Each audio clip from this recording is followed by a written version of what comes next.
patrick Marmion, I'm vetoing my own star rating system because I can't recommend you watch this production full of blood-soaked sex and depravity.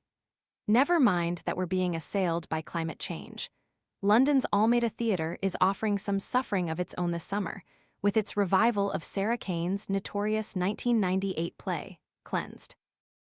It's the theatrical equivalent of a poke in the eye with a sharp stick, and starts with just that: a syringe jabbed into the eyeball of an apparent junkie by a sadistic physician. Yes, torture and depravity is the order of the day in a vision of psychotic disintegration, as the junkie's twin sister enters this underworld in search of her dead brother. The trigger warnings for this show are exhaustive, but still barely prepare you for the brutality, which includes a sexual assault with a broom handle. Tired of spending forever chopping vegetables? This all-in-one prep tool dices and spiralizes ingredients directly into a handy container, helping make salads, sides, and meal prep faster and less messy. Want to get the best verified deal and see full details? Visit grabdeal.us/2 right now.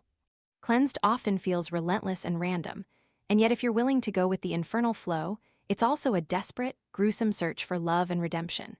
It must be hell for the cast, stripping off to simulate blood-soaked sex and mental collapse night after night in Rebecca Frecknall's grimly uncompromising production. Cleansed often feels relentless and random, and yet if you're willing to go with the infernal flow, it's also a desperate, gruesome search for love and redemption. A scene from the play at Almeida Theatre is seen here. Leo Bill has a particularly nasty task as the doctor in charge of brutality, on a set that looks like a hospital corridor and treatment room, lit so everybody looks ill. We should therefore wish these brave actors well, including Pearl Shanda and Jack Riddyford as the psychotic siblings, and Luke Cinquite and Parth Thakrar as a persecuted gay couple. I'm not awarding any stars, as I can't honestly justify recommending it to anyone as a good night out.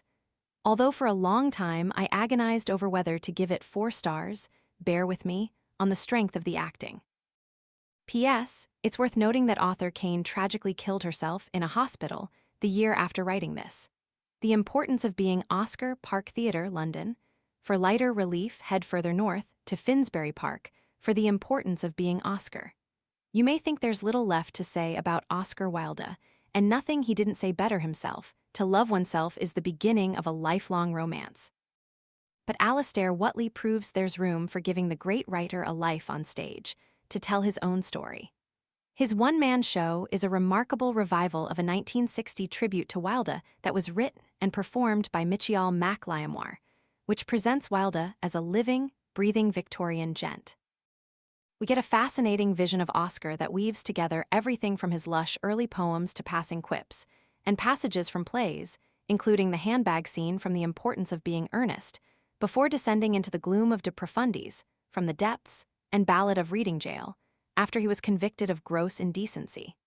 Alistair Whatley is seen here in The Importance of Being Oscar. His performance and Michael Fentiman's production are a subtle fusion of the antique and modern. Whatley's performance and Michael Fentiman's production are a subtle fusion of the antique and modern. Wearing an amber-brown 3-piece corduroy suit and matching cravat, Oscar is framed by 2 large hoops of light, suggesting dressing room mirrors or portals to another dimension. Whatley's rapt and moving performance lends a depth and complexity to Wilde that is often lost in the supine hero worship of others. Cleansed runs at the Almeida until August 29. The Importance of Being Oscar is on until August 22.